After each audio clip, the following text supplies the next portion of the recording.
Well, thank you to everyone for joining this week's episode of Mortgage Matters. We are very excited, and this topic is very timely because we are starting to see all the pictures of kids going back to school and photos of college kids moving back into either into their dorms or going away to college for the first time, period. So, Chris, this is a personal topic for Right. you this week because you have a son who you just sent off. You just booted him out of the nest There. into college himself. Yep. And yeah, so this week's topic, we're going to be talking about the title is From Dorm Room to Dream House. So, really, we've got some tips and tricks on how you can set your kid up for success while in college for home buying while they're in college now. And then that's going to help them in the future. Yeah. So, Chris, let's start out with what you personally, you and your family are thinking about, or not thinking, but are pursuing doing for your son. Yeah. So, it's great. I mean, you said dream house. I would consider calling it animal house when it comes to my son. But Right. for those of you who are, I'm aging myself a little bit. I was a little bit after Animal House, but it was still, it was on our radar. And Mindy, it's way before your time. There's a movie called The Animal House. Oh, So, John Belushi was in it, which is a fellow Illinoisan, I guess you would say, right? Um, but it was just about a frat house. So that being said, there's a few different things. So, there's a couple different things as we go through this. I'm going to like highlight after we're done, like some of the bullet points that we're talking about. And one of the things is just what the potential, in passive income and savings that I'll have by buying a house instead of paying, for housing for my son. How could I leverage putting him in a house, allowing him to, you know, rent to his friends, and at the same time, probably eliminate my costs at the end of the day, right? And at the same time, knowing what my monthly payment's going to be. So every year I don't have to hunt for a different place. And I'm literally could be eliminating my rent costs by doing this. So that was one of the huge issues is like, okay, how can we get away with not having this expense, right? Or not worrying about having to, and a renter, because if we have to rent off campus after his freshman year, there's a big chance that that's the route that we have to go. And now I got to find housing, and I got to worry about if rent prices go up. And then there's just a whole other list that I'm going to be signing personally for it. So if I'm going to be signing for it, man, why not just buy the house and maybe set my kid's future up and say, this is something we're going to do together. So one, he's an adult, he's 18, he has skin in the game in this. So, and I say that because I want the house to be taken care of, right? So if there's an end game that we talk about, regardless of what it is, right? So if it's like maybe you can live in this house if you get a job there, maybe you can sell this house and you have a big stack of cash to either pay college debt if you're somebody that needs to pay college debt, and then you have money to maybe buy another house, your forever house after you get out of college. There's so many different opportunities to grow a passive income with a savings account by doing this. The second thing that we kind of look at, well, you go ahead, Mindy. I see that you're going to ask me a question, so let's do that. well, okay. So on average, a college student, when they go away to college, they're probably going to be there 4 years likely. In some Correct. cases, they might stay for More. grad student, or you have what we call super seniors, but mostly Yeah. grad students that could be there for 5 or 6 years. Correct. 4 years in one market. And we know what the traditional, what they used to Yep. say is, if you buy a home, stay in it for 5 years, we know that things are definitely appreciating faster than they used to. Right. But it's pretty close to the traditional wisdom that they say. Correct. I mean, even the worst case scenario, you end up walking away not paying anything, Yeah. and you live for free. So that goes like to stability and convenience, right? Um, Picture peace of mind, in a stable place for your child, right? A secure place that they can live for 4 years or 5 years, 6 years, however long that they're going, without having to worry about hunting for an apartment every year because they leave in the summertime. No worries about when they come back, worried about a rent hike, or even as simple as a difficult landlord. a pain in the butt landlord that nitpicks them all the single time, on everything. So right there alone is just, that community building and the social opportunity, but the stability and convenience is a main thing that you got to think about. You don't have to worry about it, right? For 4 years, you know where your kid's going to be. You know where he's staying. He doesn't have to go anywhere else. I think that's a big peace of mind for both parents and for the student, And if I go right down the line to the different things, I mean, I would also think about just the community building and social opportunities for him, right? He gets a chance to live in a house with his closest friends, foster those relationships. They got their own kitchen, their own living room, their own bathrooms per room. So you just have your own space. Mindy, I don't know. I didn't go to college, but I dropped off kids at their colleges, and I see these dorm rooms, and you're in like a shoebox. Well, and not only that, but in most colleges are built into the town. So there's neighborhoods surrounding it. So Right. a lot of kids choose to live off campus, like you said, renting. And they still get all the experience of college life because those homes are intermixed with, the classrooms, the buildings Right. that the classrooms in and all that good stuff. So in terms of community building, they definitely still get that on most campuses. That's right. In a communal setting. Yep. Right. Where they're close with, if it's a 3-bedroom, they got 3 of their friends, right? And it's one place with just more room to do what they need to do. They got their own private room to study in. They got a kitchen. They can eat healthier. They, imagine being able to cook on a stove, not on a hot plate, and then, down the hall somewhere, right? Maybe the setup has a washer and dryer. You don't have to go to the laundromat in the bad part of town, once or twice a month, or in my son's case, maybe once every other month. I'm just kidding, Chris, if you're watching this. But the school I went to, the bathrooms, you had to leave your dorm room to go to the bathroom and okay. shower. So, I mean, I was mortified by that because for obvious reasons, you after No privacy. no privacy in those dorm room type places. Yeah. Imagine if you're a kid who grew up, you're a, only child, or you only maybe have one other sibling. You're used to having your own bathroom, your own space, and now you're thrown into this environment like my son is right now, where he's got one other person in his room, and then across in the middle is their bathroom, and then 2 other kids. So you got 4 people that never really knew each other before, now sharing the same one little bathroom, sink. I mean, there's so many benefits. Now imagine now you don't have to make a payment because people within the house are paying the rent, and you're scot-free, and you have your own space. You have a yard if you want to go put a grill back there. There's no grills in your dorm room, right? Just all these tiny little things that are really huge for peace of mind, well-being, and all of that I think that goes into it that maybe not enough people think about. You would pay for that. Never mind get paid to have that. Yeah. Well, and I mean, we don't even have time to discuss, everyone has a horror story of a college roommate that was probably in the bunk right above them, and there was no escaping them. So obviously when you own the home, or at least your parents own the home, you get to choose your roommates versus in dorm life.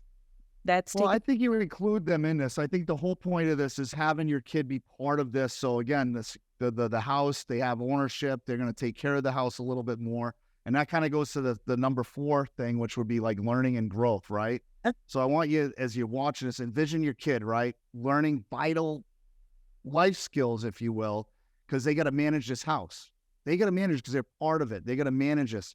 And I can't quantify the value that they'll gain in experiencing how to budget, basic home repairs, repairing light bulbs, things that you might not have been able to teach them at home because you just did it yourself.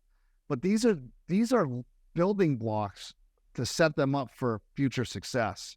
So, when they get married and they go buy a house or any of these things, they've already got experience because they were part of running this household with 3 other people. They kind of had the idea of what it costs to, now they're thinking about, okay, I might not want to run the water bill because I'm part The more we pay today is the less I'm going to make when we sell.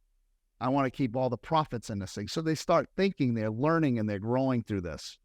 Also, it's teaching them the valuable lesson in investments and future security, right? I mean, I want people watching, I want you, Mindy, like just picture the long-term benefits of owning a property in a college town, right? If you think about that, even if my son graduates, this property will continue to generate rental income for him, or we can sell it to make a potential profit, right? So now they're learning about investments, about future security, and that alone is, they don't teach you that in school. This is things that most people don't learn about. Well, Mindy, when did you buy your first home? You're 30, right? Imagine if you would have did this when you were 19, 20. Yeah. It would have been a much different process for you come, 30. Yeah. You've already done it. You managed the house. I mean, you might manage an apartment, but you can't hang your pictures up on the wall that you want. You can't, there's things that you can and can't do in those circumstances. And it's it's not like there's that pride of ownership either that you got to look at. And in college towns, there are rental homes everywhere. So someone is cashing in on the rental income potential there. Why not let it be you and your family? Why not? Why not? I mean, just think about, another thing is you can think about like real estate experience. So just imagine what a kid's going to get for what he's going to learn and gain by learning about real estate and property management at an early age, right? We just talk about how that experience alone is invaluable for their later life. I mean, they might learn that they want to start investing in properties. We know the greatest turn of wealth in the history of our country is in real estate, right? And they're learning it. They're getting a head start at a young age in doing this. And it's a shoo-in because these kids have to rent the house. Half of these kids, they don't have enough housing on campus to house every kid, so they have to rent off campus. So that's a huge plus that I'm looking at for my son. I'm like, hey, and then someday he's gonna be left my portfolio along with his brother and sister. If I don't teach him how to manage this, if you're a small property investor, you have like a property or two, or maybe one or two income producing properties or a second home. What happens if something happens? Do your kids know how to manage this property? Well, what's a better head start than if they're going to school, they're going to be in that property every day for 4 years. Again, they're learning about investing in real estate. I think it also, another point would be it supports their academic success, right? It gives them a quiet place to study, like we talked about, not a busy dorm room where their roommate might have their girlfriend in it and they're right on top of each other, or boyfriend or whatever. Just the noise and the chaos that goes around dorm life. This is a support for their academic success in a place where your home is a sanctuary. It might bring them back to being at wherever their home is, wherever they are. They got their own room, they got a kitchen table, they got a living room. They just got that peace of mind and a refuge from the stresses of regular college life. They're outside the bubble, if you will. I think that's another key point that you have to take into consideration if this might be an avenue for you and your kid. Chris, go ahead. What about building up the potential for equity for when they're out of college in that home? First-time home buyers, people in their 20s, millennials, I'm one of them, so I can complain with it. It's hard to get, what you need to buy your first home outside of college. It's funny you're asking that, because that's my next point, is building equity, right? So you're building equity. Start dreaming of a financial head start for your kid. You're building equity in this home while they're still in college. He's building equity, a tangible asset, right, that continue to grow and can provide him a financial security for years, many years ahead. I mean, you're building equity in something as he's sitting there studying and learning to be whatever he wants to be. My son, his dream is to be a doctor, orthopedic surgeon. Let's see where this goes. But And now he's already got an investment property to help him do that. And for all you guys watching right now, we have a special guest that's down there. Liz here. She's right here. So she's been really good. I know she's probably got a lot to say. I know she's probably wants to tell Mindy she better start buying her properties now so she has multiple of these by the time she's in college. Little girl. She's beautiful. To college one day that we're thinking about for. That's it. So, I mean, these are things you don't, there's not a, you can't start thinking about this early enough. It's true. Maybe you live in a college town and your kids aren't going to college yet, but you can buy one and you can start renting it to kids. Maybe you know kids that are going into college that are a few years older, and you can start planning this stuff now. So when your son or daughter goes into school, they're all ready. Number 9, guys, is tax benefits. I want you guys to think about the potential tax deductions that are available to homeowners, right? This includes all your mortgage interest, your property taxes. This can significantly offset a lot of your cost of the investment right out of the gate, which it's huge for people that may be self-employed, or even if you're not self-employed, you're W-2, there's a lot of money that comes back to you based on what you pay in on your W-2. There's a lot of tax benefits. The same as even when you own your own primary residence, is you're paying your kid's going to have this write-off right out of the gate for his mortgage interest and property taxes, which is awesome. The last thing I want to talk about, because wow, we're already almost at 20 minutes now, is flexibility for the future. There's a lot. That's a big thing, right? Flexibility for the future. I want you to visualize the flexibility of owning this property, right? Just sit back and think about, what does this mean moving forward? This could, we talked about earlier, it could serve as a starter home after graduation. They got a place right in there.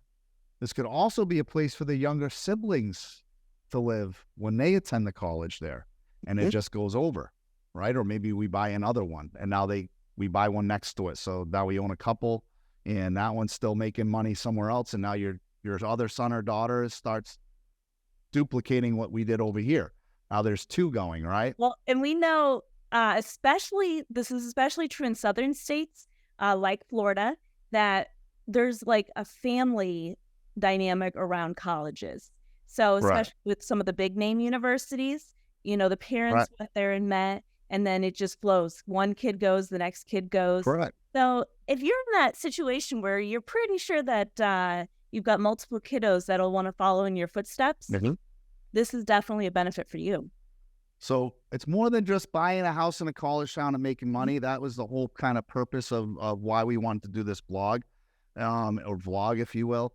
It's more to open your mind to thinking about the other possibilities, the investment you're making with your child and teaching them, and them learning very important life skills. At the same time, tax deductions, all these different things. So I hope you guys enjoyed this. If you guys have other questions on this topic, please reach out to me. I'd love to dive into it a little deeper, because I love doing this stuff. But this is something myself and my family, we're looking at right now with my son, Chris. And I'd love to have you on the journey with us and hopefully help you guys do it at some point yourself. So whether you're a real estate agent, insurance agent, or just a past client that, has worked with us in the past, please, any other questions on this and how does it work, give me a call. I would love to share more. Well, Chris, thank you so much for sharing your insights on this and giving us new ideas of how we can set our college kids up for success, not only in college, but after they're out of college as well.